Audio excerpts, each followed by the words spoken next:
एक छोटे धूल भरे गांव में नारायण नाम के एक दयालु बूढ़े शिक्षक रहते थे। उनके पास पैसे कम थे, लेकिन उनका दिल कहानियों और ज्ञान से भरा था। उनका कक्षा कक्ष बस एक साधारण झोपड़ी थी, जो हल्की हवा के लिए खुली रहती थी। गांव के बच्चे सीखने के लिए उत्सुक होकर इकट्ठा होते थे, लेकिन एक बच्चा, लीला नाम की एक तेज आंखों वाली लड़की, हमेशा सबसे पहले आती और सबसे आखिर में जाती थी। उसका मन सवालों से भरा रहता था। नारायण ने लीला के तेज दिमाग को पहचाना। लीला, वह कहते थे, तुम्हारे सवाल छोटी चिंगारियों की तरह हैं, जो ज्ञान के मार्ग को रोशन करते हैं। लीला मुस्कुराती, उनका प्रोत्साहन पाकर उसकी आत्मा ऊंची उड़ान भरती। एक दिन एक भयंकर तूफान गांव में आया। हवा गरज रही थी और बारिश हो रही थी, जिससे नारायण की छोटी झोपड़ी सहित कई घरों को नुकसान हुआ।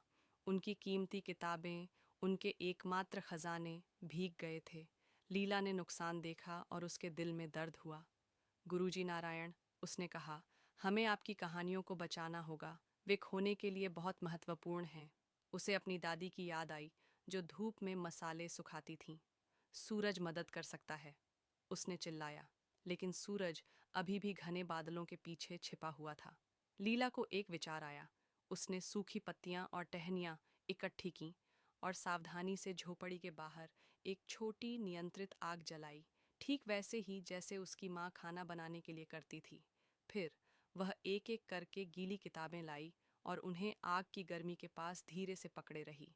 हर पन्ने को सावधानी से पलटती रही, जब तक कि वे फिर से सूख कर कुरकुरी नहीं हो गईं। नारायण ने देखा, उनकी आंखें प्रशंसा से चौड़ी हो गईं।